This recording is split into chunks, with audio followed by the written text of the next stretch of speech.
no one expects you to care about the answer. But if you ask a follow-up question, then people kind of go, oh, they do care. Alan and I have always been curious about other people, hence why we do this podcast, right? We always like to know the stories about what leads people to their careers.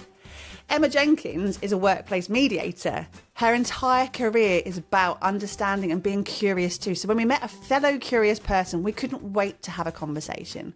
This episode's epic. We hope you enjoy it. Make sure you go and check out all of our links below. Give her a bit of love, and we will see you on the other side. Emma, thank you very much for joining us today on the Digital Circus Live. We're very glad to have you here. And as we start every single episode, we start with one very important question, and that is, what is it that you are trying to achieve, either personally or professionally? I love the idea of having a positive impact, which, I'm sure a lot of people have the same kind of idea. For me, I think through helping people have peaceful relationships. Particularly the more I do this, the more I see the impact of not having peaceful relationships. So I would love for the different things that I do to have that kind of impact on people. Where does that stem from? Yeah, I know. Let's get straight to it. Like you literally deal with people having arguments, right? Yeah. Professionally and personally. I think you should move into our house. Yeah. No, we don't argue that much. So where does the desire to put yourself into that negative space? Because it's different. I get the kind of what you want, right? That's fine. Yeah. But this is a very particular way of kind of trying to influence that, help that, get that. Does that make sense? Yeah. I mean, I don't know why particularly, but I've always been fascinated by relationships. Or you could call it nosy. You could call it savior complex, like we could go there. I think when you feel like I can see something that they can't about this situation, then to feel like in this position I have been given permission by them to say, well, I don't tell them what to do, but I can have enough impact on them through the process so that they end up figuring out, okay, this may not be what I thought it was originally, or my perspective on here needs to shift a little. Those assumptions actually aren't true, that kind of thing. So I think I've always been able to see something else that's going on that perhaps they haven't seen, which it generally happens when you're outside of the situation anyway. But I guess I was just particularly interested and quite nosy about people's relationships. I love nosiness. But I still think I think this is too much of it. I'm sorry, Emma. This is too much of an abridged overview, right? There's too many little steps involved. Don't go all Stephen Bartlett. But why? We were watching a side story this morning. We were watching Stephen Bartlett with the hardest geezer, Russ Cook, the guy who's just run the length of Africa. And we only watched the first kind of 35 minutes because it's 2 hours long. No, our podcast is not 2 hours long, everybody. He spent 35 minutes basically prying him, trying to get him to say something like, my childhood was so tough, or words to that effect. And he had what he said, this guy, a normal childhood, but his dad worked and and he didn't know. Anyway, the point is, I am curious, right? Yeah. I'm genuinely curious. You're seemingly curious about why you do what you do. But there's still those steps between savior complex, curiosity, whatever you want to call it. It doesn't really matter what you want to call it. Yeah. To actively going, I'm going to go. Have we actually said what you do for a living? Have we just glossed over that in this trying to get to the why? I don't know. What do you do, Emma? Tell us all. To sum it up fully, I guess you'd say I'm like a conflict resolution specialist. But that's to a be great a bit more title. Specific, to be a bit more specific, then I particularly focus on workplace mediation, so sorting out disputes between colleagues, and then conflict coaching. So conflict coaching is kind of like an abridged version. I talk about assertiveness and peaceful leadership skills and that kind of thing. But anything really that's to do with effective communication and knowing how to prevent unnecessary conflict, manage conflict when it happens, and then resolve it. Right. So I think there's a gazillion business owners. Just for the record, there's only about 5.5 million businesses in the UK, right? So when I say gazillion, it's an exaggeration. There's a gazillion business owners who have woken up and once upon a time and gone, I want to do a business. Now, there's a lot of noise around do what you're passionate about and all the rest of it. But fundamentally, I think a lot of people in business kind of go, oh, I'm going to be a painter, a decorator, a sparky, a VA, a digital marketeer, you know, or something. I just want to be in business. Yours is so specific. Okay, so what led me to that? Using this. Okay, so I mean, I've wanted to be so many different things over my life, like interior designer, which absolutely not now. I don't know. Your background's very, very lovely. You'd be very good at that. Yeah. Everyone on YouTube and Spotify will currently be enjoying that. I wanted to, I don't know, do all sorts of things. Acting was one that I really was keen on for a very, very long period of time. I was drama prefect at school, and I was in all the plays, and I did loads of like the external exams and stuff like that. And I did A-level drama, loved all of that. My dad said, "You're very good at arguing, Emma. Is it worth you looking into law?" And actually, when he mentioned that, the more I thought about it, the more I thought, actually, yeah, I probably would like that. I love debating and I love like critical thinking and that kind of thing. And so I did a law degree, absolutely loved it, particularly the topics where you got to debate. And I got to the end of it and I realised I didn't want to be a solicitor or a barrister. So I'd done my dissertation on family mediation, because I was quite intrigued by the whole mediation idea, not taking one side, but looking at both sides. I ended up working at the Employment Tribunal for a few years. And so alongside finding out about mediation during my degree, albeit in the family law arena, then doing employment law in my degree, but also then even more so at the Employment Tribunal, you get to kind of see the worst case scenario if people don't resolve things early. And it then became more of this thing of, well, what if I could do this? Oh, also, as a side note, I was one of the customer service officers at the tribunal for a bit, which basically means you deal with complaints and a few other bits, but complaints are the main thing. And I really enjoyed dealing with complaints, and I don't know why. She's such a strange and lovely human. There can't be many people who actually enjoy that. No, but I think it's because I spotted a few times, like, I know how to make you feel better. And so to start off and then be quite angry and annoyed, and then for them to leave and feel kind of quite pacified about the whole thing and listened to, I thought, well, maybe I could do this mediation thing. So yeah, I went and got trained 8 years ago. And we're coming back to all of this, and you kind of said drama, bit of debating, law.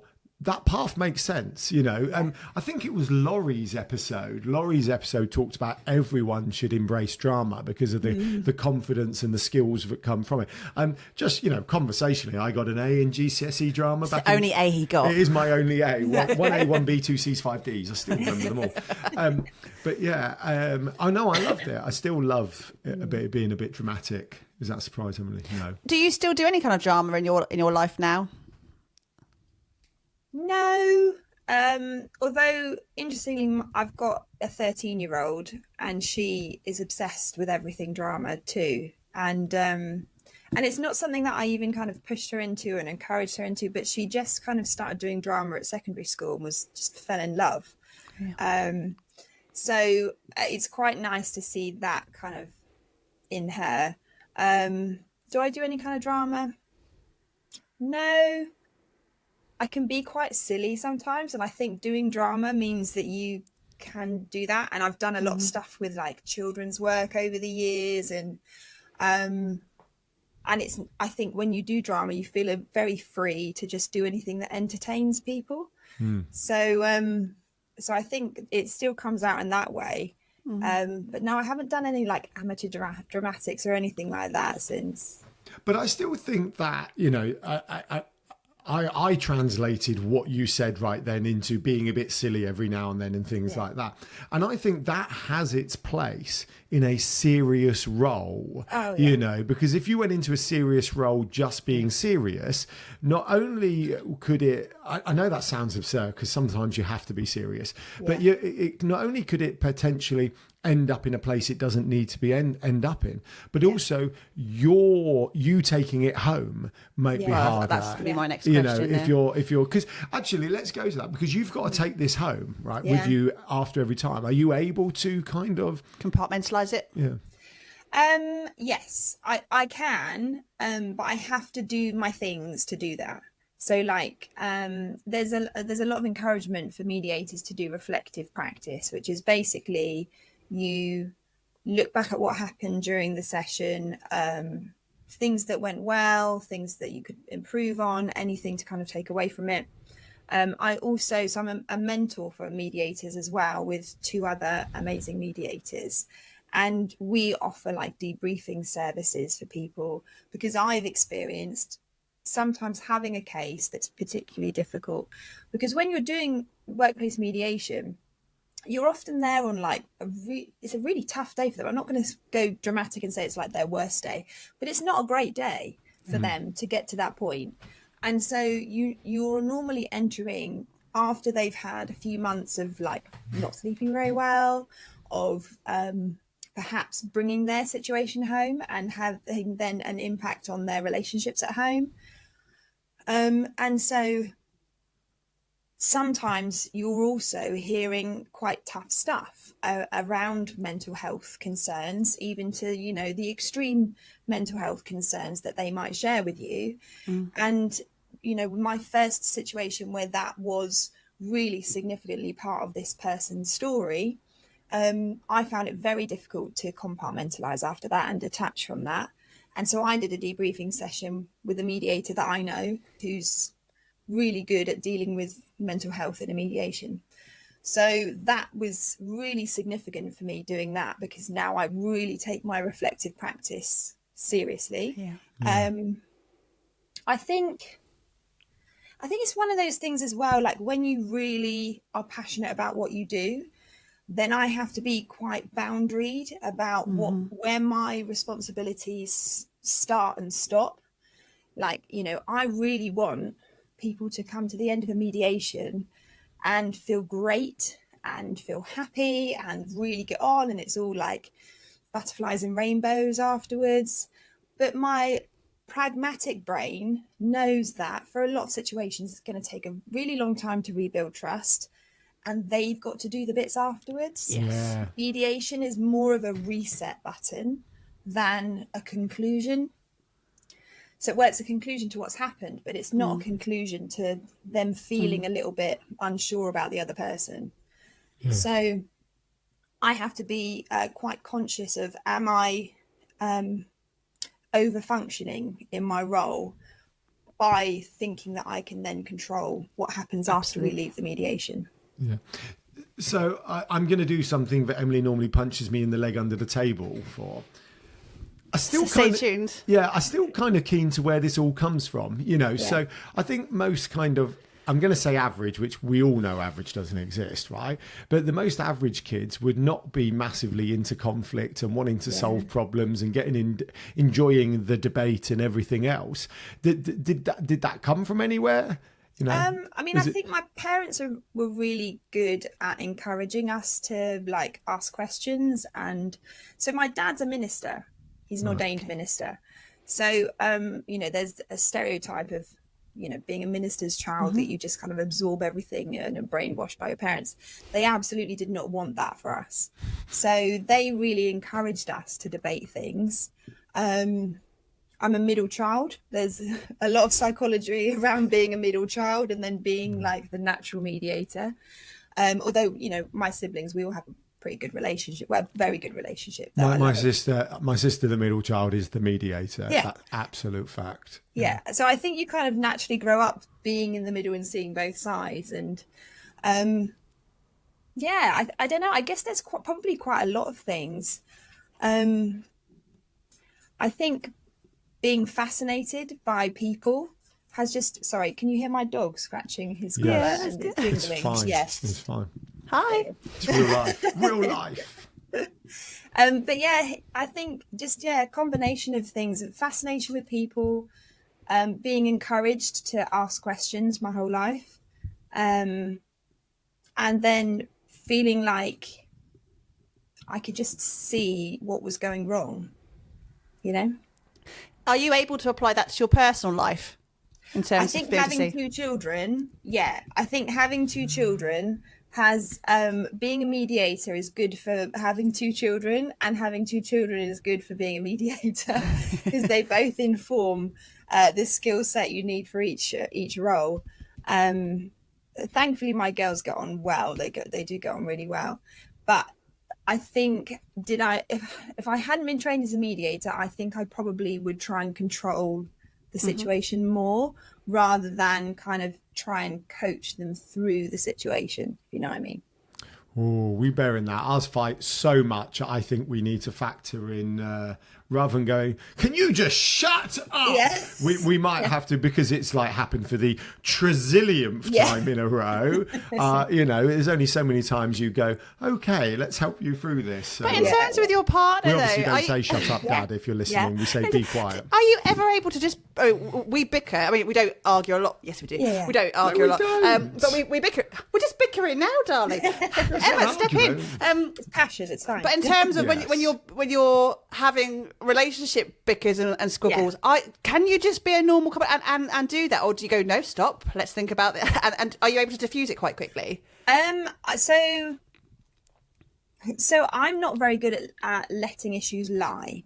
Okay. So I say that's something that I probably bring from it, because I want to always resolve everything nice and neatly.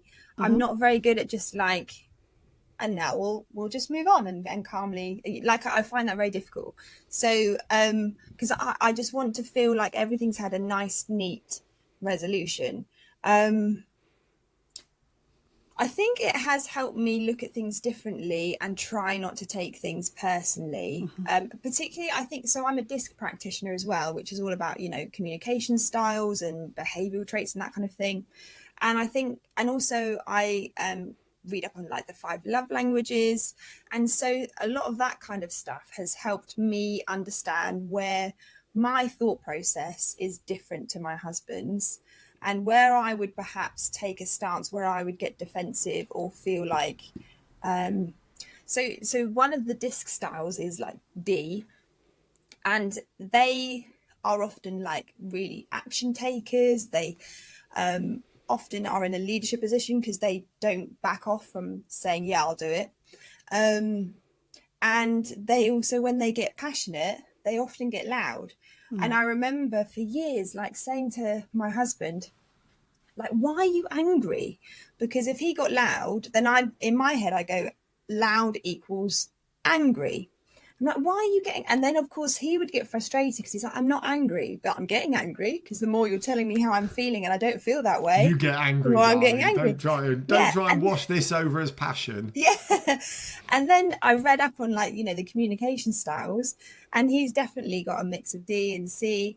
And when I was reading this book, and it's called Surrounded by Idiots, it's a great book on communication styles. And I literally looked up when we were reading, and I went, oh, so when you get loud, you're not always angry. And he's like, no, thank you. No. So there's little light bulb moments that I do, not thinking that this is going to impact my marriage, but actually it definitely informs a lot of that kind of stuff so that I can take a step back a bit.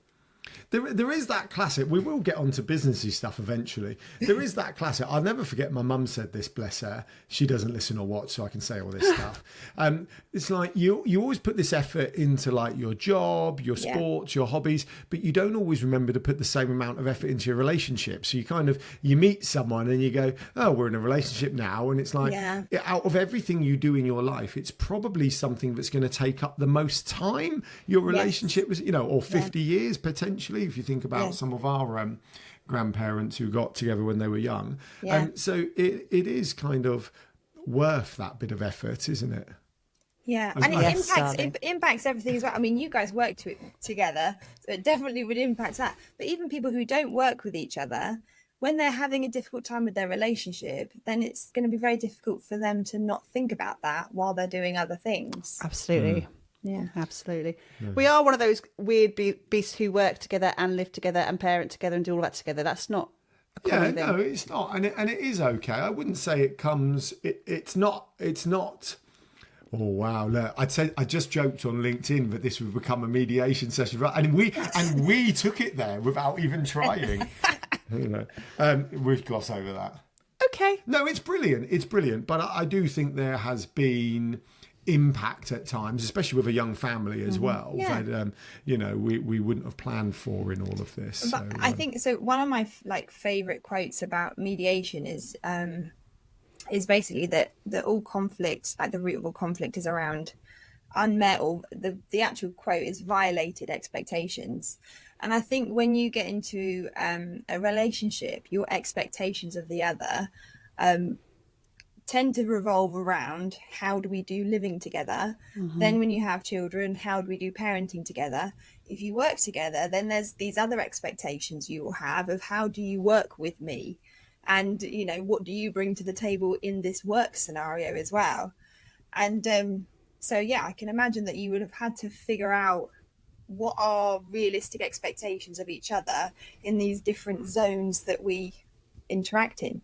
Very true. So when you work with your clients, I like the fact you're glossing over the couple us part. We keep going, Emily. I'm not. I'm just very aware that we have limited time, and I want to get to all the things. And we have another burning, not an end question, but I have a burning question. You're full of the questions today, darling. Well, I'm interested. Emily, you lead this one. Alan doesn't stop talking. No, lead only means the beginning and the end. You know that. So when you're working with your clients, do you come in at the point of conflict, or are you brought in earlier than that to avoid that point of conflict?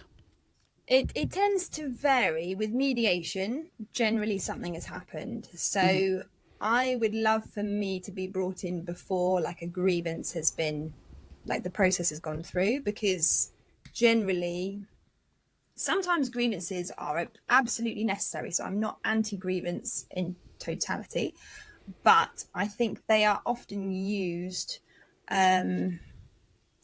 and unfortunately, they dig into the behaviours that an organisation finds unacceptable rather than resolving issues. And so what ends up happening is that period of time is really stressful for both parties. Then they come to me. So they've got the conflict that started the grievance in the first place, and then also this internal conflict of having gone through this quite, not very nice process. No one enjoys it.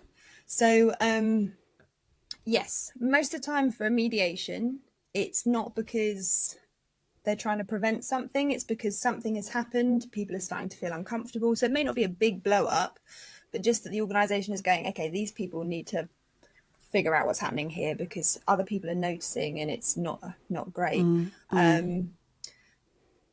Stuff like coaching and training, that's often a preventative measure that they can put in place. So if I do a bit of training on team communication, with the DISC stuff, then that can be a really nice way of understanding why we communicate differently and how things could happen before it leads to complete meltdowns between people.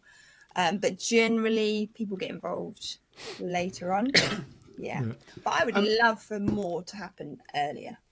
Yeah, I can imagine. I guess, yes, that'd be better for everyone involved, wouldn't it? Rather than sort of waiting. Utopia. Yeah. Time does not heal all wounds in conflict. It does not. Oh, I like that. Remember, write that one down. That's your headline. That's my cover, right. 25-ish minutes. Right. So, Emma, but the bit is, so I get all this. I get kind of now I'm starting to understand where it comes from, critical thinking, which is so important. But why make a business out of it? Why not? No, okay. You can't say why not. The whole point of our podcast is trying to work out why people started their businesses. So you can't say why not. Yeah. So I don't talk about it a lot, but I've got 2 children, as I've mentioned. One of them is a wheelchair user. So when she was born, suddenly I went, okay, I will struggle to have a full-time job working for an organisation. even with great flexible working and compassionate organizations, personally, I know that the way that I am built is that I want to be a really good teammate. And so I would struggle to take time. I mean, even during like pregnancy, having to go to the midwife, I'd feel so guilty, like going to, so I knew that for myself, I would find it difficult to take time away from the workplace.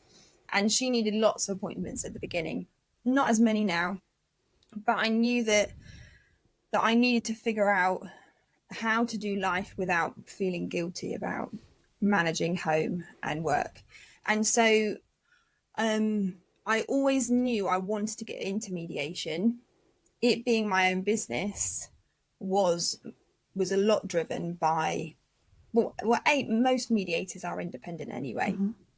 Unless you're an internal mediator for an organization, but you tend not to be hired as an internal mediator. You tend to get into a job, then be trained. So the natural course for a mediator is to run their own business. Right. But also particularly for my family situation, then it made so much sense to be totally in control of my diary. Yeah. And again, so why not, Emily, was really a null and void kind of mute point. I get that, though. We've discussed this off camera before as well, and it's as you know, we have a daughter with additional needs as well, and the idea of being employed, knowing how often our phone rings to go, actually, could you come and pick her up, or could you do this, or something's happened, and it's that I get that feeling of feeling guilty to not be able to be 150% of doing the thing you love for someone else, when actually we couldn't be there if we were in an employed role. We simply just couldn't have that level of communication we have with the school and the doctors and all that kind of stuff, doing it in that other way. So I completely understand that being a priority. You're completely 100% I get that. How do you now this? How long have you been running your own practice? So it's 8 years, but my youngest was at home with me for the first couple of years. So I feel like it was more of a hobby business at that point, more than anything else. Also, it's, I mentor mediators. It's a known nightmare for workplace mediators to get observations, which you tend to do after you've done your training before you lead a mediation. It can be a real nightmare to do that. And then to start getting mediations in before you raise your profile and people know to refer to you and that kind of thing. So it was a slowly built up business. I'd say the last 5 or 6 years is when it's really felt like a business. And do you find that you have built that work-life blend, not balance, to success? What you need it to be, Does it work for you? I think so. I mean, I think the summer holidays are like the real test of whether you've got that blend right or not. I think so for some years, especially because I really enjoy what I'm doing. Yeah. So if I have a moment where I'm doing something, I can really go down the rabbit hole. Then in a summer holiday where I thought, well, I'll just work for them, for a couple of hours a day, but I hadn't set like time limits or anything like that. I hadn't really people can book appointments with me and stuff like that, and I hadn't selected a time slot for them to book. So there are times when I've got to the end of the summer holiday and done a little self-evaluation and gone, well, that did not work. Can I just say, if you are a business owner who, when it comes to the summer holidays, you are truly able to tools down, then we applaud you. For the rest of us, it is like holding on to a speeding train that is on fire, but also needs constant fueling. And you get to the end of it and you go, I nearly dropped the F-bomb then, and you go, oh my goodness. And you never want your kids to go back to school, because that's one of the reasons people like us do these things. But you go, oh my goodness, I need that break. And then you're squeezing in holidays, and then you're like, it is unbelievable. Yeah, it is. So last summer, I feel like, I got to the end and I was like, ooh, A star, because I got to the end and, sometimes we get to the end of the summer holidays and my girls were fine. Like they'd had a blast. Whereas for me, I was like, I have not had a break. And I feel like I was like 70% on everything that I was doing. So what worked for me in the summer was I blocked out up until, so after 11 in the morning, then my diary couldn't be booked into. So it meant that, and you know, young children, well, they're slightly older now, but you know, for them, they're like, great, we get to wake up really slowly, do our own thing, have breakfast at 10, you know, that kind of thing. So they don't need me at that point. And then I feel less kind of, you know, mummy guilt about doing that. And then if I've got a mediation, then that's, you know, slightly exceptional, and I'll be out for the day or wherever I need to travel to. But generally my working day of stopping at 11, that seems to have worked so far. But I think you always have to keep changing it as your children change and all of that kind of thing as well. No, you do. I love that guilt-free screen time. Okay, guys. Enjoy your iPads. Don't ever preach to us about screen time. We've got to do. Easter 2024 just happened for us. Was particularly challenging because Easter moves, as most people realise, and it moved to a period where we had quite a lot of work that we couldn't change, like digital circus sessions and things like that. Not only did we have sessions we couldn't change, we had my brother and nephew over from Australia visiting for 3 weeks, and plus just everything else that goes on. And it was, and I genuinely thought we would be approaching school holidays as business owners going, brilliant, we can hang out with the kids, lazy mornings. And it's like, no, not even vague. But so I like the idea of working for a bit of morning and then kind of family time from whatever time you choose. My only challenge in amongst that is I also like to go running in the morning. So then I find don't myself, run. well, I accept don't run, but you know how much I'm enjoying it. And so then I end up getting up even earlier to then get the run in, to get some work in. Then it's like jump in the car in Easter to drive, like, it is a speeding train on fire that needs fueling and everything else.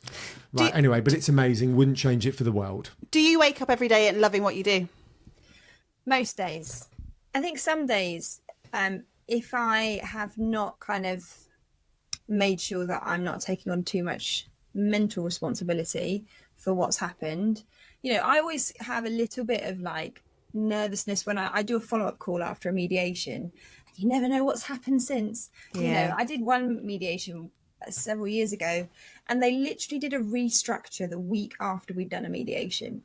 And so it meant that everything that we'd put in place was just up in the air. And, you know, so there are things like that you can't plan for.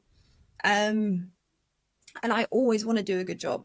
And so part of that is ego based, but part of it is just, I want to, you know, for them, I want them to have a better life. And when you've got a difficult situation going on with someone you work with, then that makes it really difficult. So, so there are times like that when I'm like, oh, I hope it's okay. Often it's fine. Like most of the time it's fine. I'm pretty good at my job. I can say that having done it. But, you know, there's still always that part of me that goes, oh, what's happened since I spoke to them last that makes me a little bit, you know, a bit nervous about it. Well, you're only human. You can't control. So. Yeah, exactly. You're only human. You can't help those feelings, but you can't control everything. Absolutely. Yeah. Okay, Emma. I mean, I could chat to you for you, and you're the most calming influence. Sometimes this is what I've really enjoyed, just the calming nature of Emma. Maybe Emma, everyone's a little Emma on their shoulders every day. Yeah, but I found it funny because you are that kind of. When we met you for an in-person coffee morning a month or so back, but it was really interesting because like you'd say something and Emma would go, yeah, but why is that, Alan? Or, why that? And I'm like, oh, because I quite like, obviously I'm happy talking about myself as well. And people like us, oh, I like being made to think a bit differently. Curiosity is a brilliant trait to have. Unless you're a cat. That's one of my key tips. If you want to like have a more intense, you know, better relationship, is ask another question. I think particularly in Britain, we've got lots of these like off the cuff questions that we don't really care about the answer to. So no one expects you to care about the answer. But if you ask a follow-up question, then people kind of go, oh, they do care. Brilliant. I love it. So it did make me think about expect the unexpected. There was a very funny video I saw on TikTok from a creator called Sam Cornforth about expect the unexpected. You go and find it, everyone. It's worth finding. Anyway, Emily, go on. Final question that we ask every single week without fail. Mm-hmm. Emma, if you could go back to your younger self and you can choose any point in time, what would you say to yourself? What What would I say to myself? That life won't be what you expected, but it will still be really good. Oh, we've not had that one before. No, That's a we've not. great answer. So true, isn't it? Yeah. Good. Emma, thank you very much for being here Yeah, today. thanks so much. You're just absolutely lovely. You really are. And I just love your decor. And I love how your top is going in perfectly. And I've got your LinkedIn page up here on a second screen. And it's the reverse of the colours we're looking at. Oh, look at that. I mean, I do like these colours. I do like it. In fact, this was the first room where my husband was like, you go for it. So see, you still got your interior design little thing in there. You don't need it as a job. You can just do it. Everyone listening, go and check out Emma everywhere. We're going to put all our details in the bio and everything underneath. Thank you very much, Emma. And we'll see you all next time on the Digital Circus Life. Bye.